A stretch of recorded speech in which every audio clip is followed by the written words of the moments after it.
Hace un tiempo conversábamos aquí en el canal sobre el Han, esa emoción coreana que mezcla nostalgia, tristeza y esa sensación de frustración por las oportunidades que se han perdido. Tocamos ese tema por la postura que afirma que el Han es una emoción que permea todas las obras artísticas que vienen desde Corea. Es lo que le da ese no sé qué, esa frustración por las oportunidades perdidas, ese dolor por un país que fue fragmentado, ese trauma de la guerra, ese haber perdido una identidad que está gritando por ser encontrada. Y en los comentarios de ese video surgió una premisa que me resultó bastante interesante, y es si el arte coreano y en general las artes asiáticas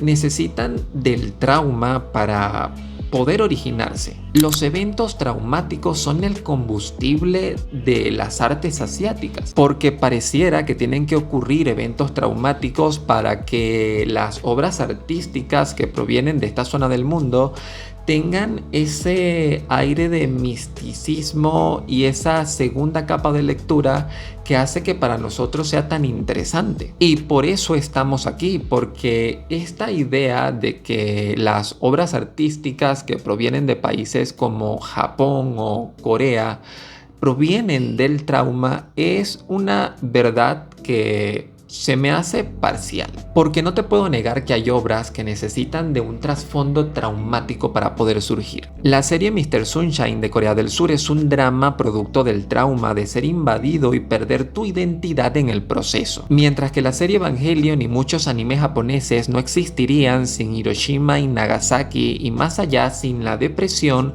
o las condiciones adversas de sus creadores. Es decir, no es una locura afirmar que cierto contenido de entretenimiento asiático, o mejor dicho, de entretenimiento que viene de países como Corea y Japón, que son los que estoy abordando en este video, tienen una fuerte carga emocional que suele estar vinculada a un conflicto identitario, a un problema histórico o a la melancolía existencial. Y con esto último me refiero al típico cuestionamiento del sentido de la vida, la fugacidad del tiempo, la soledad del individuo y lo inevitable del sufrimiento. Y esto se ve hasta en lo estético, porque, por ejemplo, en Japón está esta fascinación por las flores de cerezo, estas flores rosadas que aparecen en un momento muy específico del año. Flores que tienen su valor en lo efímero, en lo poco que duran y lo tanto que tienes que esperar para poder disfrutarlo.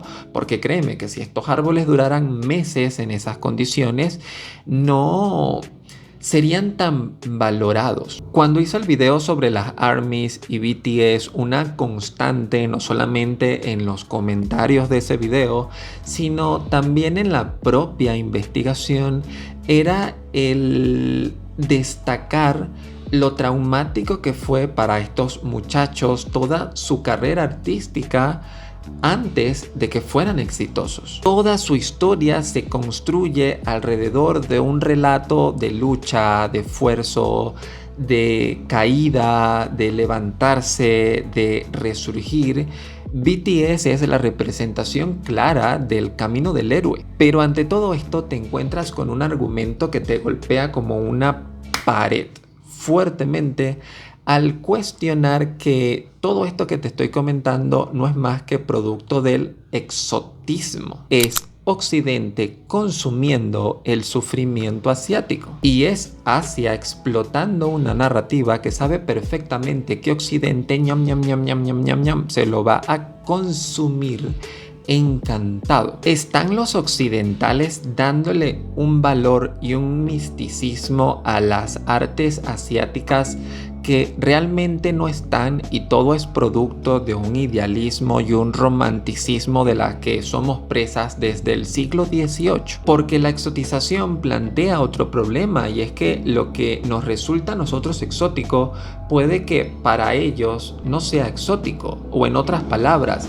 lo que para nosotros es traumante puede que para ellos simplemente no lo sea. Lo traumático para ti no es traumático para ellos. Te voy a poner como ejemplo estas series o películas japonesas o coreanas que son muy exitosas fuera del país de origen, aquí en Occidente, pero que cuando tú revisas sus números o los comentarios dentro de cada país, para ellos fue normal, una serie o una película más. Hay hasta fracasos. Hace un tiempo pude ver un anime que se hizo muy popular aquí en Occidente hace como unos 20 años. Yo no lo había visto y es muy corto porque de hecho fue hasta cancelado, no terminó de producirse, pero de este lado del mundo se convirtió como en un objeto de admiración, y el propio hecho de que no haya sido terminado ya como que lo eleva mucho más en su valor. Mientras que allá fue un fracaso, aquí las redes sociales están minadas de videos analizándolo